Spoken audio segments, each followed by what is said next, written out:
James, we're here, Brazil. I can't believe I'm talking to Supes, the actual real life Supes. The actual real Supes. Your acting in that video was absolutely incredible. I got to compliment you on it.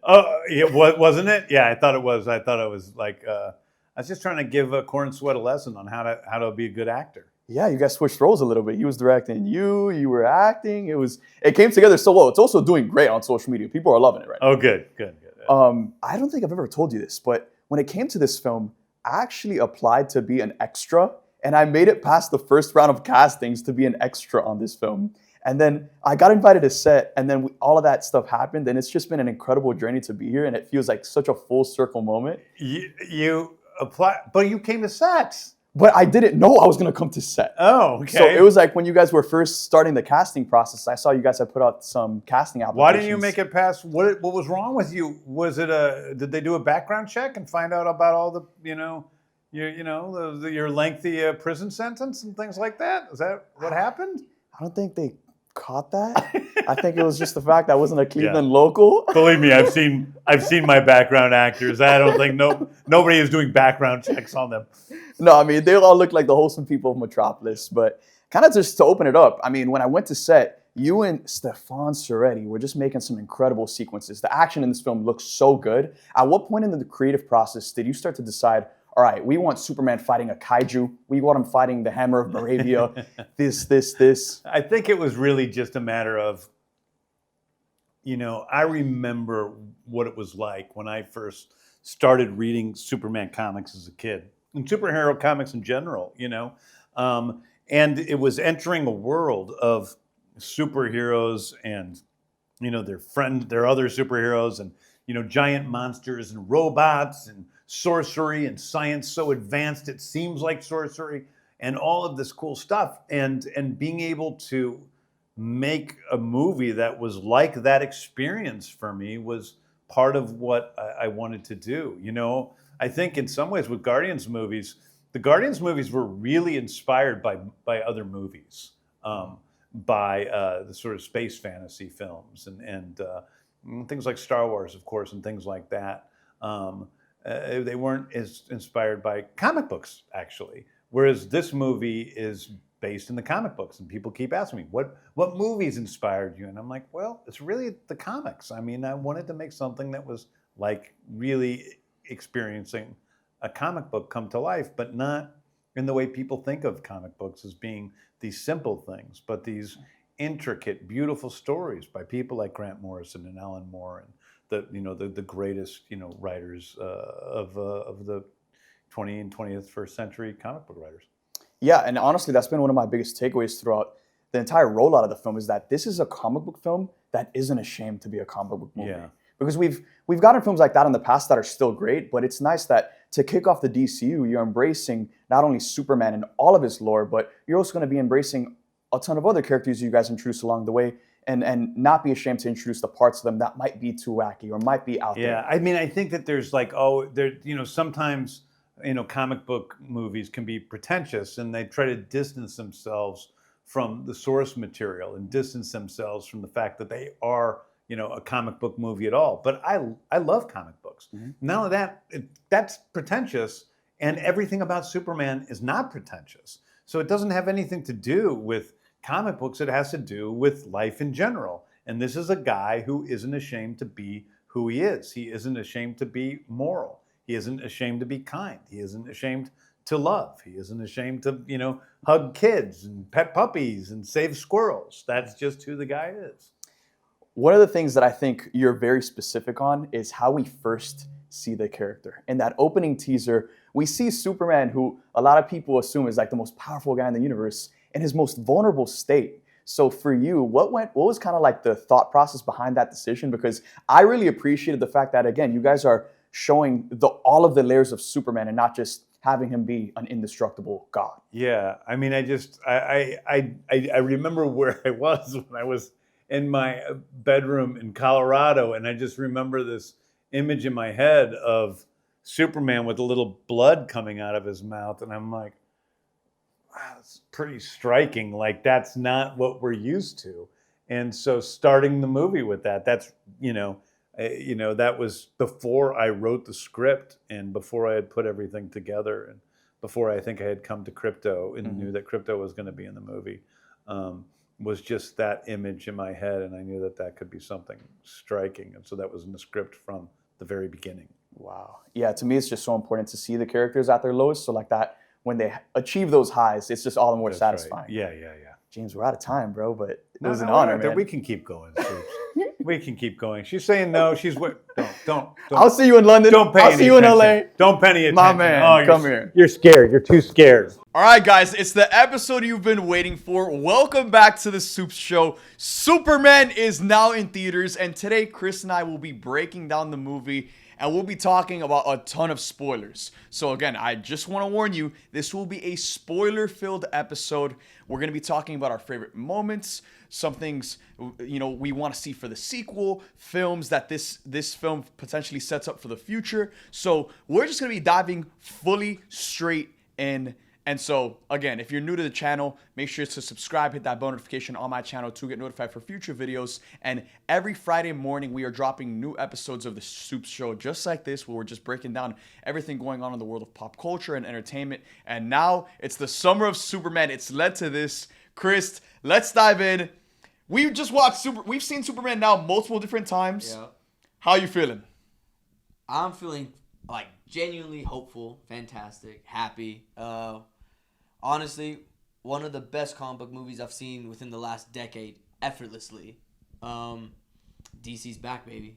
DC's so back. I'm kind of feeling the same way, bro. Like, it feels like after watching this film multiple times, I feel like the first time you watch it, you just gotta let it rush over you, and then the second time you watch it is like when you're actually watching it for the first time, where you can actually take the film in, notice all of the minor details that truly make it great, all of the little things that just make it so special. And coming out of it, the only word that kept on coming to mind was magical, bro. Like, it made me feel the exact same way I felt after watching Superman 78 for the first time, which had such a sense of wonder and magic and joy. And that's what this movie is. It's a joyful movie where by the end of it, you're going to laugh, you're going to sob, but you're also going to smile a lot. And I know throughout, we've been to multiple showings already, and just the audience reactions have been so good, dude. Like, there's so many moments where people are cheering, crying, laughing, and it just feels like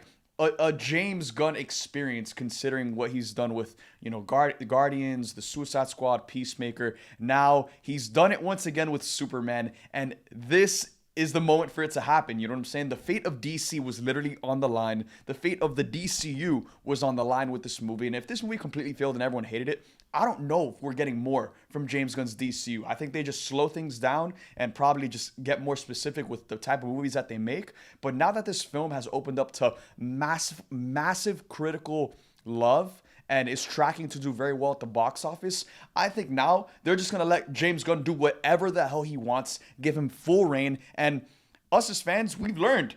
I think after this film, bro, he solidifies himself as the greatest comic book filmmaker of all time. 100%. I don't even think it's a debate. He already has arguably the greatest trilogy of all time.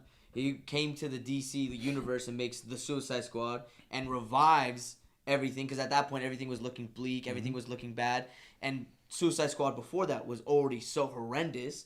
Then he makes the Suicide Squad fantastic, creates the DCU, Creature Commandos, an animated show involving the Bride of Frankenstein. No one cares about the Bride of Frankenstein. Suddenly people are crying over her. People genuinely care about her. He just revives everything, makes it joyful, but at the same time it's emotional, it's loving, and it's honestly a great start to the DC universe. Bro, and there were a lot of questions as to whether or not James Gunn could handle a character like Superman, because Guardians of the Galaxy, Suicide Squad, Peacemaker, Creature Commandos. Creature Commandos, if those projects, let's say, flopped, no one would really care, because it's like, let's say, for example, if Creature Commandos was bad, does anyone really care that the Bride of Frankenstein isn't like a lovable character? You know what I'm saying? Like, there's no stakes with a show like that. With projects like that, I feel like you can only really succeed and get people to love these characters because no one from the general audience and no one like worldwide are losing sleep over a Creature Commando show. However, but with a character like Superman, this is the superhero This is the first film of the brand new DCU. Everything was on the line, and James Gunn, who's the CEO of DC, said, "You know what, guys? I got this one. All forces converge onto Superman. I'm gonna come do this film, and I'm gonna make sure it's great to really kickstart this universe." And he did it, bro. Because again, like I said, there were a lot of questions as to whether or not he could handle a character like Superman. And I feel like not just Superman, but Lois Lane, Lex Luthor, Mr. Terrific, and the rest of the Justice Gang, and all of the other characters that are in this movie are just handled to perfection. It feels like they shook a comic book too hard, and all of these characters just fell out onto screen in this film. For you, what were some of the highlights? Because there's just so much to love about this film, bro. There's genuinely a lot. One of the better highlights that I thought like I would be somewhat like whatever about is how much I love the Justice Gang. The Justice Gang was great. Mr. Terrific was so freaking good. Guy Gardner was so dang funny. Like, fantastic. Justice Gang was great. I loved just the dynamic between Clark and his parents, and just seeing how the Kryptonian shift to the human shift by the end of it. Mm-hmm. Like, because in the beginning, he likes watching his parents. It makes him happy. He's watching the playback of his parents that got lost on the way from Krypton. Then by the end, it makes him happy. And it's his actual human parents that taught him actual empathy and how to be kind and how to be a hero and how to love. And that's just so great. It's just the ideology of hope and love and respect. And like the last sequence when he literally talks to Lex, what you don't understand is I'm human. I cry. I'm scared. And that's my greatest strength. Yeah. And that's why, honestly, I really warmed up to, and I really kind of like, I wasn't mad at the way they handled his Kryptonian heritage. I also think there still are a lot of questions with his Kryptonian heritage. Like, even though they confirmed that the message that Jor-El and Lara had sent is technically real, I still think there's a huge possibility that could be connected to someone like a Brainiac. Yeah. That could be something we continue to see seeds planted on, and is like kind of just a lingering thread over Superman's story throughout the DCU across multiple projects. Agreed. I don't think it makes him necessarily evil because we don't know the context of like what's actually happening. We just assume it's evil because we get this out of context 2-minute little clip of them talking, but it's literally the end of Krypton. Everything's about to end. Their son is the last hope of all survival. We don't actually know what's happening. So, like, from the perspective of the film, I get humanity's all scared of Superman. They're scared of this Kryptonian that's so much stronger than him.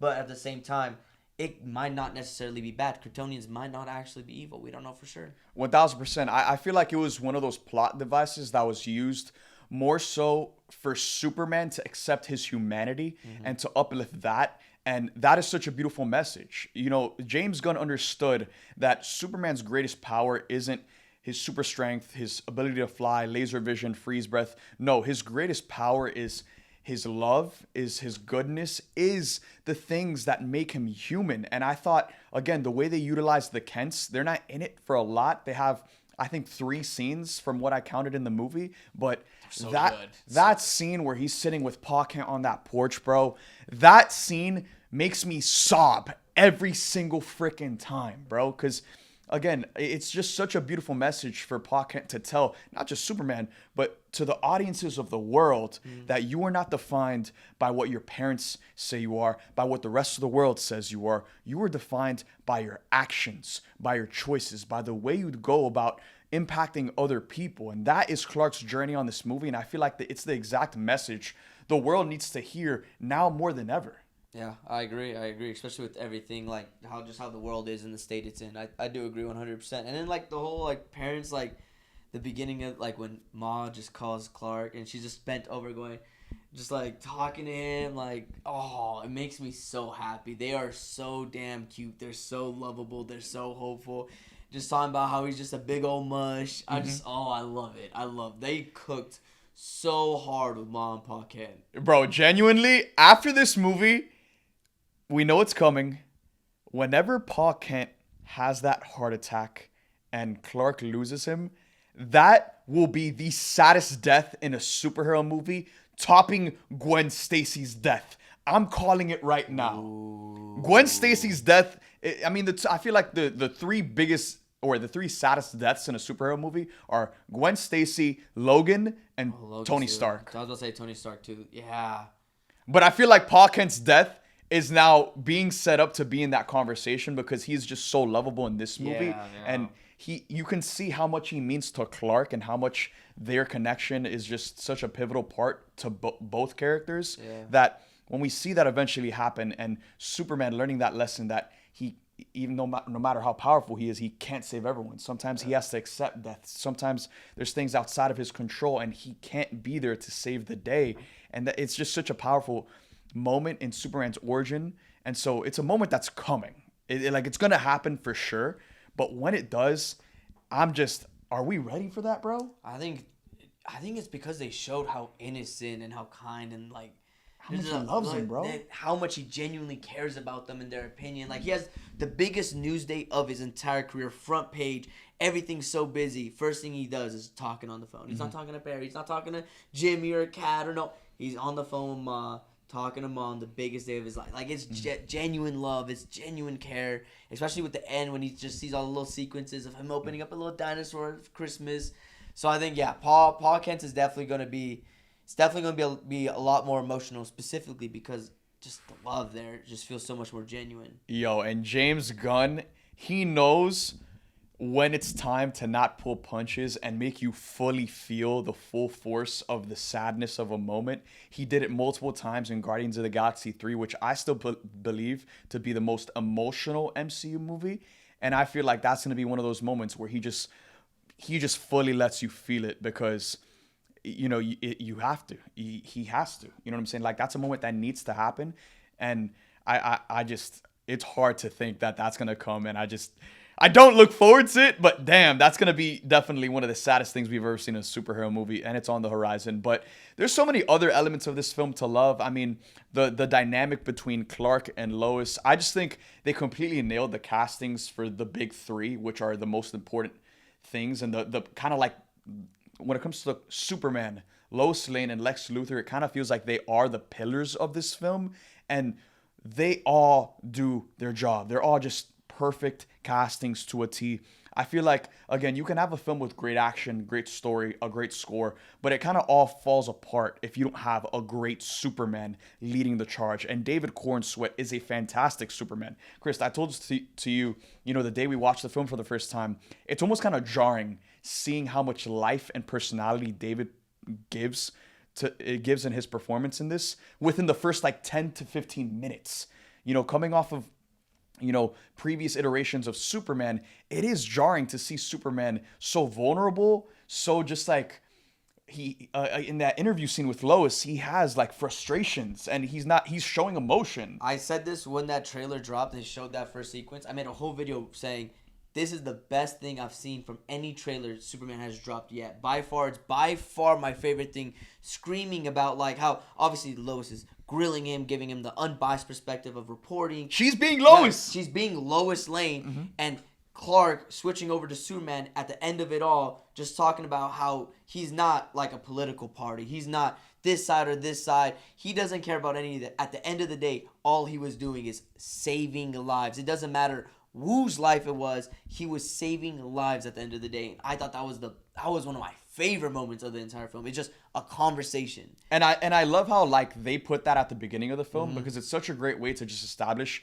this is exactly who Superman is. This is what he fights for. And then after telling us, they show us. And one of my favorite parts of this film is that Superman is just the ultimate savior of life. And throughout it, yes, he has his big battles, but he's more focused on saving people and just preserving life than just fighting people and just winning the battle. You know what I'm saying? Yeah. The squirrel, bro. That's what I love the squirrel. It's the little things within this film where I genuinely enjoy it so much. So the dog, when he blows the dog away, keeping the baby up while he's getting hit nonstop, even though he has Kryptonian poisoning, going into a black hole, still held the baby up the whole time. Saving the squirrel before it gets stepped on is the little things that Superman needs throughout his entire story. It's the little things like that I enjoy so much. Him lifting an entire building for one woman in one car to escape. It's little things like that I admire. Bro, him fighting this kaiju and being I'm trying to get it out to in a safe way. And then he's just, you see how heartbroken he is when the Justice Gang step in and completely kill this kaiju because he just wanted to find a way to preserve life. one of the more emotional moments of the film is Superman crying over the robots. Yeah. You know what I'm saying? The Kryptonian robots. Like, that is one of the most emotional parts of the film. And it's like, Superman can just rebuild this robot, but no, he's so connected to life and just all of life, not just humanity, but like, again, like the animals, the robots, and it's the most Superman thing, and I think it's why it makes him so lovable, and you just want to freaking give the guy a hug, and to me, that is exactly how Superman should make you feel. I agree. And this segues into like another one of my favorite things about the film, and it goes into like the whole how he preserves life. The moment where we actually see that dude that makes falafels gets taken out by Lex Luthor, and you see Superman fully crying. We see Metamorpho also crying. We see Superman so emotional. By the end of the film, the first time I was watching it, in my head, I'm like, knowing Superman from the comics, and this is a very comic accurate Superman, he would want, even when he's fighting Lex, to showcase and talk about the human that Lex took out in front of him. Like, this is for this guy. This is justice for him. Like, this is unfair. Like, you actually killed a man unjustly. And by the end of it, he never mentioned it. In my head, I was like, wow, that sucks. Like, I really wish he mentioned it. By the end of the film, you see on the front page of his newspaper article just an entire remembrance, the entire front page about that one individual human that Lex took out, all written by Clark Kent. Oh my God, a moment like that. It's little things like that. All it was one newspaper article. And in my head, I'm like, this is so damn perfect for Superman. This is so perfect for Clark Kent. It's so in character. And, you know, when there's such a goodness, I feel like that has to be matched by an evil. And, you know, we're talking about how Superman preserves life in this film. Lex Luthor is on the complete opposite end of the spectrum. That brother is like torturing Krypto.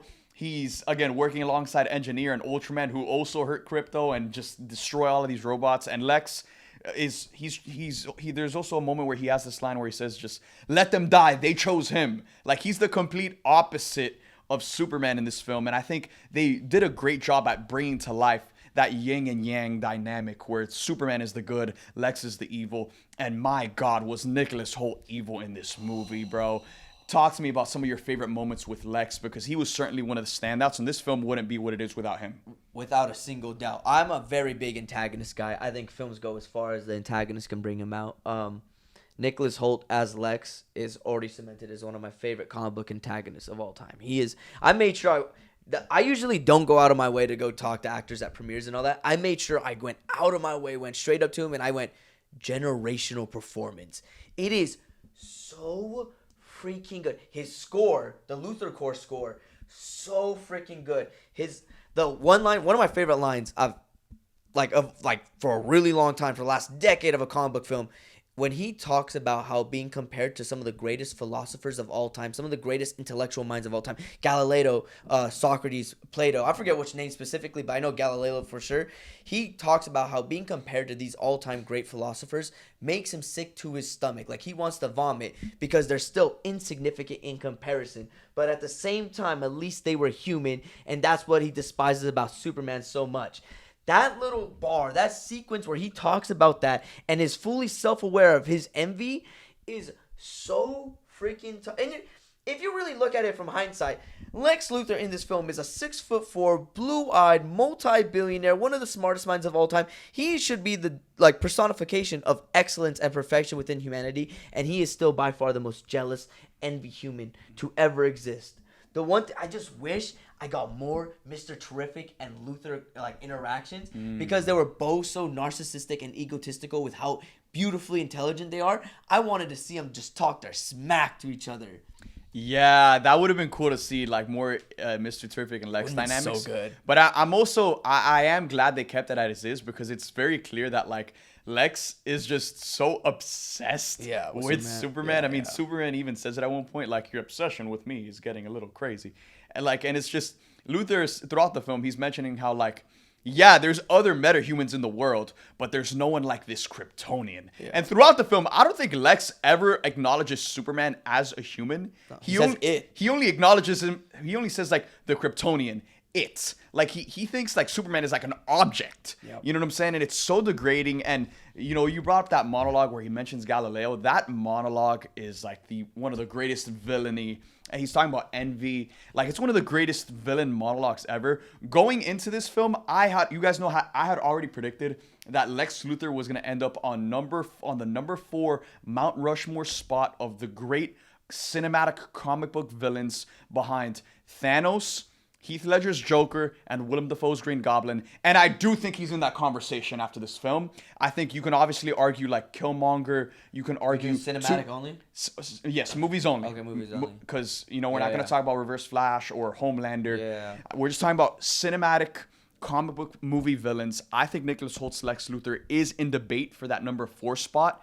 It's not like a for sure thing the way it is for someone like Dafoe's Goblin or Ledger's Joker or Thanos, but I think he is in that conversation for that 4th spot. There's like the Doc Ock, there's him, there's like a few Killmonger, yeah. Two-Face from The Dark Knight. Yeah, Two-Face is good too. I think it is. Yeah, you can honestly argue cinematically he could be in the 4th spot, and that's not a bad take at all. He was so generational. Like the end sequence when Superman just puts his arms up and just looking at him, and then like just Nicholas Holt's pure rage while he got beat up by Crypto, and just like him shaking and crying of just pure envy and hate. And him taunting Superman throughout the film. That scene where Superman breaks into his office and he says, he's taunting Superman about like the whereabouts of Crypto. He's petty throughout so much of the movie, and it adds a little bit of a comedic element, which I really enjoyed. Like when Lex is crashing out because Superman escaped the prison, and the people like drops the cup. He drops the cup. They pick it up, and then he drops it again. Like, to me, that's so Lex Luthor. It's so in character, and I'm really happy at the way James Gunn kind of just balanced all of the layers of these characters, because obviously Luthor throughout this film, he's just filled with hatred, but there's dark moments and there's also funny moments with Lex, and it provides just so many layers to the character to be able to enjoy that feels natural, and it feels just so good to see DC brought to life in this way, where we're getting just such great adaptations of these characters. And now, moving forward, I'm like, damn, bro, like, I just want to see these people again. Yeah. And I feel like Lex is one of those villains who has to continuously keep showing up, because, again, he's obsessed with Superman, and he's always going to want to get involved with whatever's happening with him.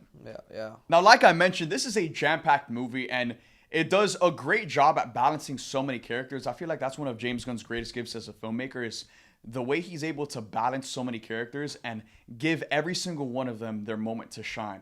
Guy Gardner has a moment in this film in the same way Steve Lombard has a moment. And so this is the first movie into the DCU, and it is a Superman story first, and Superman is the star of the show.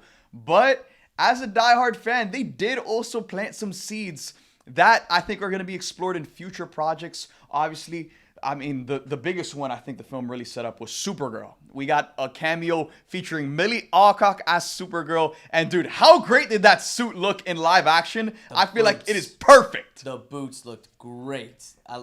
She looked phenomenal. I love the Crypto dynamic, just obliterating her into the ground, and Superman just like, this is where he gets his tendencies. I love that. It's really cute. Yeah, I mean, I feel like we've been waiting to see that cousin dynamic, and in that scene we get so much, like, you just feel the history between those two characters, and that's something we'll definitely probably see more of in Supergirl Woman of Tomorrow, which is the next big DCU film. It comes out June 2026, and we're gonna see Kara and Crypto go off on their adventures in that. And Superman even mentions how she goes off to different planets to get drunk because the red sun. Because she needs a red sun in order to just like balance out her powers. And that is something that does, factor into the story of Supergirl Woman of Tomorrow. So we'll see that story picked up there. But one of the things that I want to mention is I love how they gave her the skirt, bro. Because the skirt is such an iconic part of like the Supergirl's costume, and a lot of the times they like just completely remove it and give her a full like one-piece suit, kind of like Clark's. And I'm just really happy they stayed true to that, because her suit looks like the perfect translation of like what a Supergirl suit would look like in the DCU, coming off of this version of that Superman suit. I agree. I think a lot of the costume designs within all the characters are phenomenal. I think Superman having his trunks is great. Supergirl having her little the skirt's really good. Mr. Terrific's like whole little mask is so freaking good. Guy Gardner with his chopped haircut and his little like Justice Gang. I ended up really liking the whole Justice Gang plot line a lot more than I thought I would. Like the whole joke with it, with like Metamorpho and all that too. And there's a lot to talk about with the Justice Gang because Yeah. we're obviously going to see some of them in Peacemaker Season 2, which is another project that gets set up in this film. We obviously see Rick Flag Sr. by the end of it. You know, he's more so just questioning everything that's going on within the world of metahumans and how they're running society. And that will lead into Peacemaker Season 2, where he's on that quest of revenge against Peacemaker for killing his son, Rick Flag. So I'm really excited to see. Also, we got a Peacemaker cameo in this, which was hilarious. That got one of the biggest like laughs throughout the whole movie because it was so random and no one expected it. But again, it also felt so right and such a James Gunn thing to just fit that in there as like a quick moment. And I really enjoyed that. And so we're going to see Peacemaker Season 2, which is the next DCU project that comes out in August, I believe. And then, so we got Supergirl, Peacemaker Season 2, and then you mentioned the Justice Gang. I feel like there's a lot to dig in with them. Obviously, we're going to see them in Peacemaker Season 2, but I want to see Mr. Terrific get his own project, bro. Mr. Terrific was such a standout in this movie, and like that action sequence, bro, where he's protecting Lois on the Lex base, I think that's arguably the best action sequence of the entire movie. And every single scene, he just completely stole with his intelligence, with his cadence. When he walks into the office at the end and he says, "I'm goddamn Mr. Terrific." The way he flips in, like all smooth. on, bro. Like, I don't think there was a single sequence where I saw Mr. Terrific, like whether it was the comedy aspect of him and just hating on Guy, his interaction with Lois when he first wanted to help with Superman, the beginning with the kaiju, Superman's talking about, oh, I want to take him away safely, and he just rolls his eyes and goes, go for the eyes, because he understands the morality of Superman, and he knows that the Justice Gang, including himself, doesn't abide by the same morality, the same moral code, and it's like everything about him is so Mr. Terrific from the comics. It is identical. He is close to, like, if Nicholas Hoult and, like, David weren't, like, just absolutely great in their main protagonist and antagonist roles, Mr. Terrific, you can argue, just completely stole the movie. He was fantastic. And I'm really happy because Eddie Gathegi obviously was in X-Men First Class, and he got done so dirty as Darwin in that movie. He is probably one of the most memed characters from a comic book film of all time. Exactly. Yeah. You know, they killed the one character who can't die and can adapt to everything. So now I'm really happy for Eddie to have this moment and for him to be such a standout in this film because, you know, there's certainly going to be people wanting to see our own Mr. Terrific project. It's something I want to see. Krist wants to see it. And I definitely think like he stands out amongst the rest of the Justice Gang. And I do think there is going to come a point in time where he's going to step away from the Justice Gang to start the Terrifics, which is a team that he leads in the comics. Metamorpho is also a part of that team. So, you know, Metamorpho will probably join him at some point. And that's something I want to see. Again, I want to see its own movie. I feel like that's its own movie right there. That is just a perfect spinoff coming off of the amazing stuff we got to see from a lot of these characters in this film. Metamorpho would obviously be a part of that team. He was great in the movie. His action was very cool to see come to life. And so the Terrifics. Also, another thing I want to bring up, bro, because we talked about it in passing, but like the Hall of Justice, that mural at the top, I literally want to go back to the movie to watch it just to see the characters in that mural because I saw Catman. I saw some of the members from the Justice Society. Yeah. What do you think is like kind of like the future of the Justice Gang? Talk to me about that mural. Any other characters you spotted? I didn't see because it just happened so quick. So quick, bro. It's in the background. Yeah. It's quick. But for like the whole future of the Justice Gang, I think with how the plot's gonna go continuing in the DCU, I think specifically with Superman, I think he's come to the realization that the threats become much larger and the problems get much larger around the world, and he can't be at two places at once. And that's when he asked Mr. Terrific to bring in the Justice Gang to actually stop what's going to happen in the political sense of the war. So at that moment, I think Superman and Mr. Terrific are going to come forward and actually attempt to create a legitimate team. Metahumans have been around, which I also want to bring up real quick. This is, I think, I think this is the greatest start to a cinematic universe I have ever seen. But it also gives it there's also the benefit of the doubt that they knew how big this is going to be and what it's going to start. But if you look in comparison to like what Hulk or Iron Man did in the beginning of the Marvel Cinematic Universe or Transformers did for theirs, in comparison, Superman for its beginning of what it's doing for the DCU, 300 years metahumans were introduced to Earth. Then it continues off to like what's happening with the Justice Gang, other problems, metahumans already currently existing in the DCU, and it's become so big and everything's connecting to so many branches so quick, and it's doing it so well and seamlessly that I think this is the best start a cinematic universe has ever had. That's actually a great take, and I'm not mad at that, because when we look back to the MCU, Iron Man was supposed to be its own solo movie, and they threw in that post-credit scene with Nick Fury recruiting him to the Avengers as a gag. Like, they didn't make Iron Man with the intention of making a whole MCU. And then Iron Man was a massive hit, and so they inserted him into the post-credit scene of The Incredible Hulk, and they said, oh snap, like what if we're able to connect all of these characters? And then they ended up doing the Avengers, and the rest is history. But Superman was made with the intention of, no, this is going to open up a whole massive cinematic universe. And it does it so well, the way it explains it. Because usually it's like a little cameo here, a little explanation here. 300 years ago, metahumans were introduced to Earth. And like it continues off that plot point where we see Guy Gardner as a Lantern, which we know in the comics he's the fourth Lantern. I think he's the fourth, and we know that Jon Stewart's like so. Like there's also in that debate, like you talk about, oh, Hal Jordan, Kyle Rayner, what happened to them? Did they go down their own divergent path?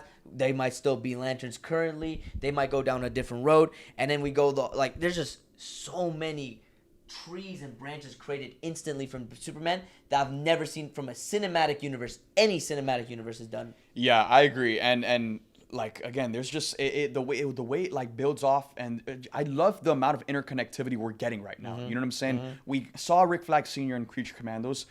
That led straight into Superman, where we see him again. Yeah. Now we meet the Justice Gang in Superman. We're gonna see some of them in Peacemaker. We're gonna see Guy in Lanterns. We're gonna see Rick Flag obviously in Peacemaker. We're going to see Millie Alcock, Supergirl, in Supergirl. Boom. We're probably going to see David in Supergirl, too. I mean, I 100%. really hope he's in that. Yeah. Like, there's just a lot of interconnectivity to So start it many off. branches. I think the Justice League is going to slowly be built relatively, like, within the other films. We're going to see different connections and other members, and Superman coming to the realization that he needs the Justice League because there's so many problems around the world. And James is cooking hard. And it's like, you know, Superman is going to very much establish the League in a very different way than what the Justice Gang are right now. Because the Justice Gang are kind of just like a corporatized group owned by Maxwell Lord. And so they answer to him. Yeah. But Superman is his own hero, and he said it. He doesn't represent anyone but himself, and that's what the Justice League would be. It would be a group of the most powerful metahumans on Earth, you know, fighting for the same type of values, fighting for truth, justice, and just being symbols of hope to the world. And so I'm really, really excited for when that moment comes. It still feels like it's so far away, and I honestly hope they take their time with it. Like, we know the Justice League are the greatest team, arguably the greatest team in all of comics, and we know just how popular this team is and what they mean to just comics in general. Take your time with it. We don't need a Justice League film yet. We don't need a rushed.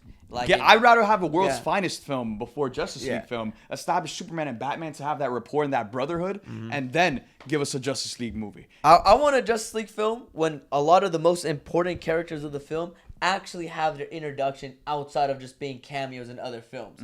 Like, you can't have... I don't even want to bring in other tangents, but you can't bring in, like, The Flash, and then the Flash movie happens, like, half a decade after. Like, that's...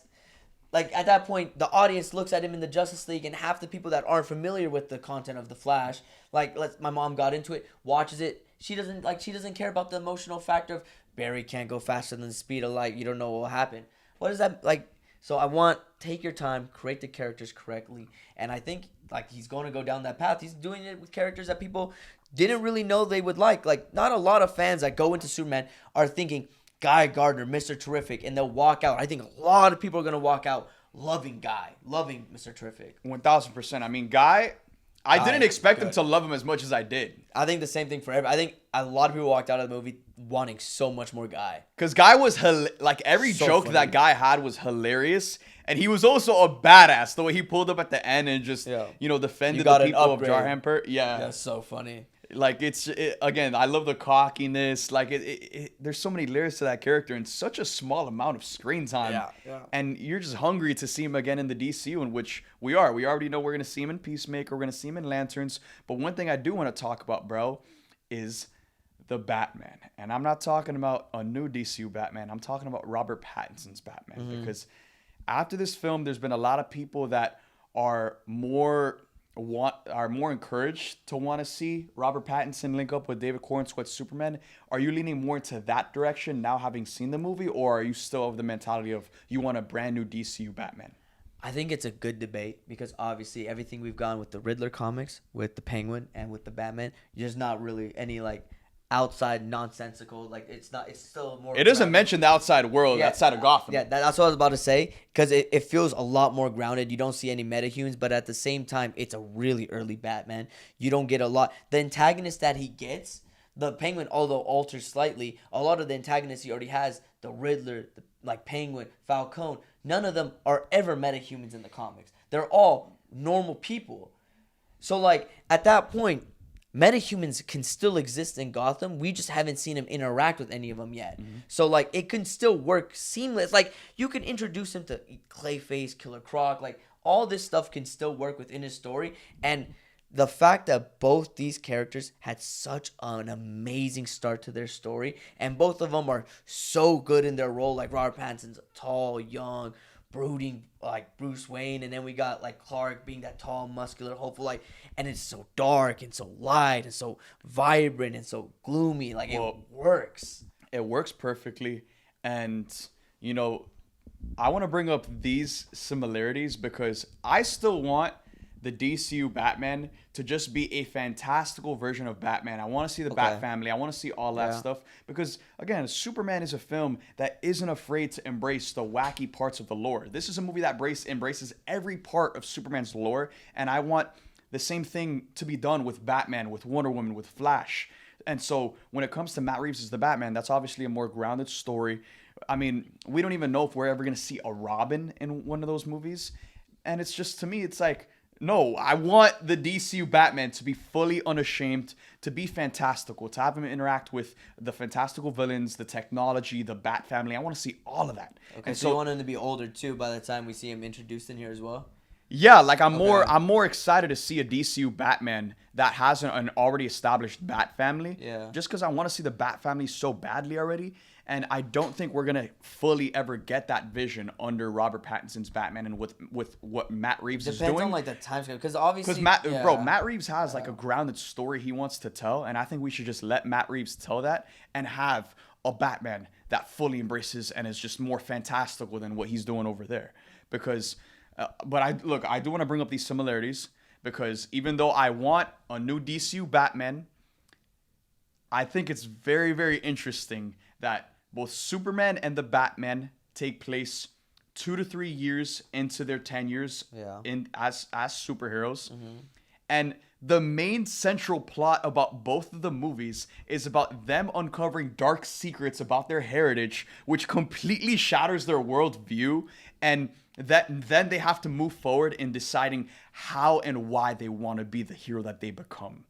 Batman finds out that his parents were actually corrupt and they had a reporter killed, and it completely shatters his worldview about his parents and how they're still connected to the corruption of Gotham.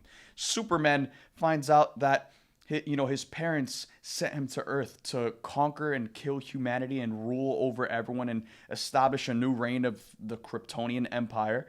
And that completely shatters his worldview on why he does what he does. And he moves forward and he decides that, no, I'm in control of who I am and who I want to be, and my actions will dictate that. But I just find it very interesting that, again, we have two non-origin films that just introduce you to their worlds. The Batman introduces you to that world of Gotham. Superman introduces you to this world of just the DCU. And they're very similar stories when you really peel back the layers. Yeah. Very similar and just like, but in different ideologies and like senses. I agree. And I think to counter what I was saying earlier, because obviously like I would love to see Pattinson and this David like interact, because I think they're so fantastic and good, and they're so like opposite. It would work so well. At the same time, in the DCU, with like me wanting specific characters, like I want to see Nightwing already, I want to see Wally West. It wouldn't make sense for Pattinson. To counter my own point, Pattinson, because we don't even see him, like he's still a kid. He doesn't have a Robin, so he's not like a Nightwing. a Nightwing would relatively be near the age that he's at currently as Batman. So in that sense, it wouldn't work in that way. But I also want to see like Superman inspire Dick Grayson when he's like in the mid ages too. Yeah, and you know, that's something we can always see in prequels and other spin-offs. Very true. And so when it comes to Pattinson's Batman, I do gotta say, bro, coming off of Superman, right now, if they announced a world's finest movie with Robert Pattinson's Batman and David Cornsweet's Superman, that would be one of the biggest superhero films of all time. That would Instantly. be one of the. I could already feel how great that would be. Instantly.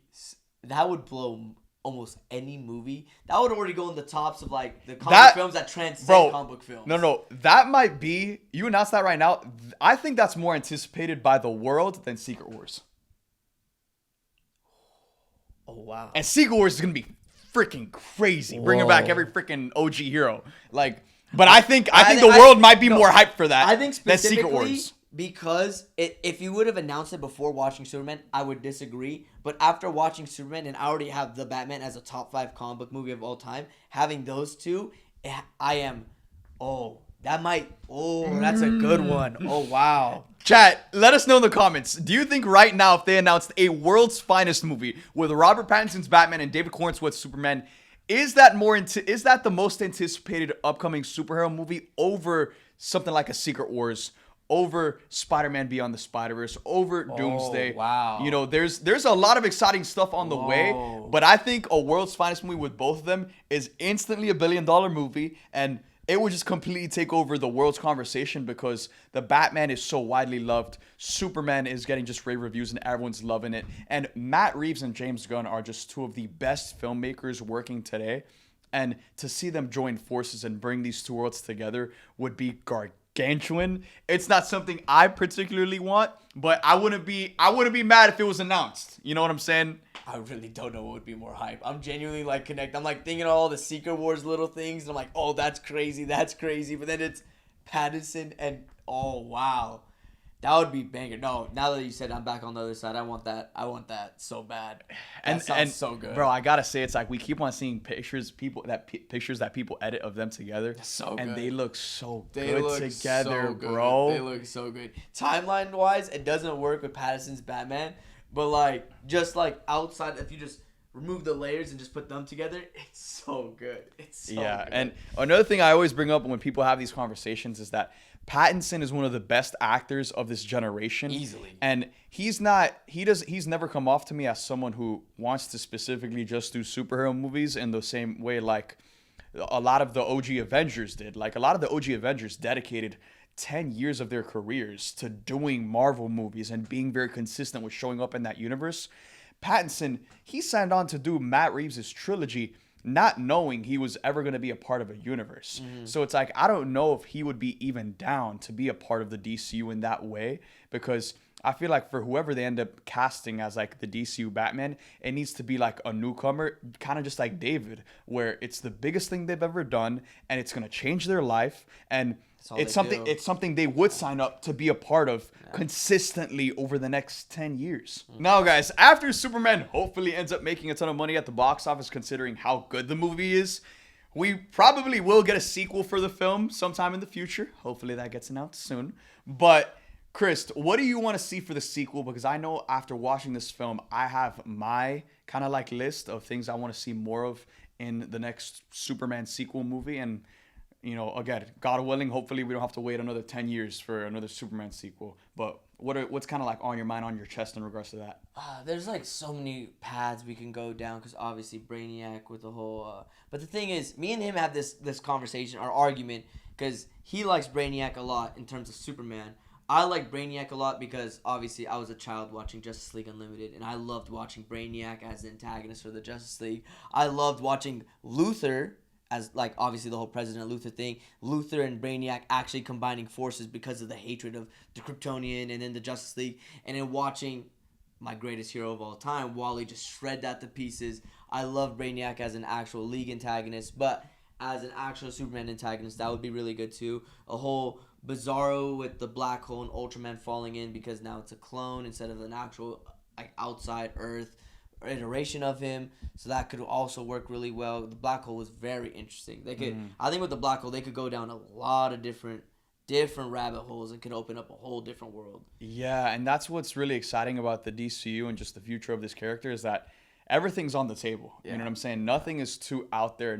There's nothing that we can predict that is unrealistic because this is a fantastical DCU. And again, anything that has been done in the comics is possible. Yeah. And so I think when it comes to the sequel, one thing I definitely want to see more of is more Clark Kent, because I kind of do respect how in this film, like, we just see him mainly as Superman. It's kind of like in the same way as in the Batman, we just see him in the Batman costume majority of the movie, and we barely get any Bruce Wayne. Now for the sequel, in the same way I want to see more Bruce Wayne in the Batman Part 2, I want to see more Clark Kent in the next Superman sequel and see Clark Kent have like a storyline where he's interacting more with the Daily Planet members. We get more of that Superman and Jimmy dynamic because we only got one scene of Superman and Jimmy interacting together, and I definitely want to see more of that in the sequel. President Luthor, I just want to see Lex Luthor show up consistently. Yeah. You know, Lex Luthor is such a great villain. He shouldn't be the main villain of the next film, but I think he should play a role in that. Yeah. Maybe behind the scenes. Let's see, what else? I have a list. I have a...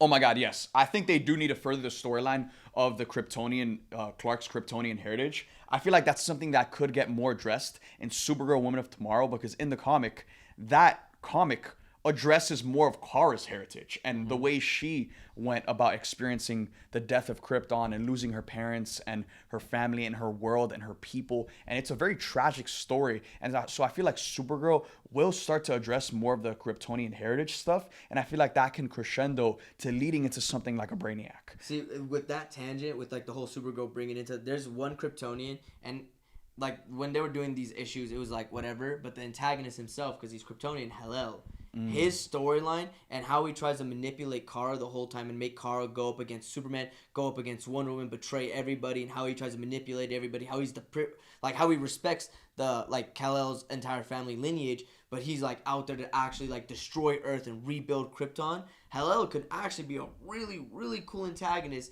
going off of Woman of Tomorrow, even though it doesn't happen after Woman of Tomorrow, but it's something they can adapt. It's something they could adapt because his entire objective is manipulate Kara, defeat Superman. He sees Superboy and he looks at Superman and he thinks it's the most disgusting thing he's ever seen in his existence because it's impure Kryptonian DNA. It shouldn't exist. So like that could be something really cool. Obviously there's Zod. There's a lot they could do with the Kryptonian lineage. Doomsday as well, but I want Doomsday to be like No. I want a legitimate death of Superman moment. I think Death of Superman is the greatest death event ever in comic book history. I'm not even a Superman guy.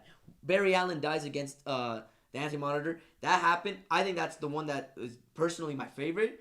But the death of Superman is the most iconic death in comic book history. People were writing newspaper articles like a human being legitimately died. Like the president got assassinated.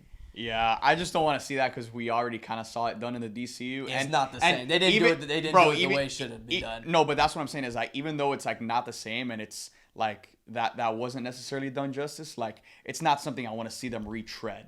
You know what I'm saying? Okay, all right. Like I wouldn't want it for a really long time though. I want everything solidified. Years down the line, post Justice League movies. Like years down the line. 100% has to be way after Justice League. But yeah, those are kind of like just like the main things I want to see for a sequel. Again, more Clark Kent, more of the advancement of the Kryptonian heritage storyline, because I do feel like there's a lot more of that than meets the eye. Maybe I want to see Brainiac, dude. I want Brainiac in live action. I love Brainiac so well. I'm a very big antagonist guy, and I love intelligent antagonists. I love the ones that can just outsmart and manipulate anybody. That's why I would have loved to see more Kang, because Kang, like especially the He Who Remains storyline, like I love stuff like that. Brainiac is so good as a villain. Whether it's Superman, Justice League, I don't care. Brainiac is such a good villain. I would love to see a correct comic adaptation of it because we've never actually seen that, like ever. No, and I feel like again, there's still so much more to explore within the Kryptonian heritage that we need to see brought to life. And so I feel like they advanced that in Supergirl One of Tomorrow, and then that continues to lead into Superman 2, where we also see Supergirl play a massive role in that as well, because I want to see Supergirl, you know, when David Zaslav announced the 4 pillars of DC, or I think it was James Gunn and Peter Safran, they said it too. They said that the 4 pillars of the DCU will be Superman, Batman, Supergirl, and Wonder Woman. And so for them to have named Supergirl means that we're gonna see her in multiple projects. And Supergirl, we obviously saw her in Superman. That'll lead into Woman of Tomorrow. And then after that, get her in Superman 2. Boom. Let's do an outro. Good fucking episode. That was a great episode. So with that being said, guys, this was our massive Superman yap session. I'm obviously going to be posting more videos about Superman and what's to come with the future of the DCU. But Krist, any final thoughts before we end today's episode of the Supes Show? Honestly, it was a pleasure being here. I love Matt. That's my goat. At the end of the day, James, make a Wally West project. Bro, this guy actually told James Gunn this in person, guys, when we saw the movie for the first time. And so if there's ever a Wally West movie announced, just know this guy will be the first guy in line. With that being said, guys, we hope you enjoyed today's episode. Let us know in the comment section down below what you guys thought of Superman, all of your theories.